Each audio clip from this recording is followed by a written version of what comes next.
Hair growth కోసం flaxseed gel ఎలా ready చేయాలో చూద్దామా. 2 tablespoons of flax seeds plus 2 cups of water 5 to 10 minutes boil చేయండి. Gel consistency వచ్చాక ఫిల్టర్ చేసి చల్లారనివ్వండి. అది చల్లారిన తర్వాత క్లియర్ హెయిర్ మీద అప్లై చేయండి. దీనివల్ల మన హెయిర్ చాలా మాయిశ్చర్గా ఉంటుంది. హెయిర్ బ్రేకేజ్ కొంచెం కొంచెం తగ్గడానికి సపోర్ట్ చేస్తుంది ఈ ఫ్లాక్సీడ్ జెల్ అనేది.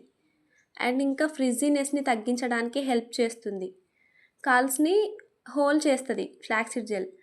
కర్లీ హెయిర్ని డిఫైన్ చేస్తుంది.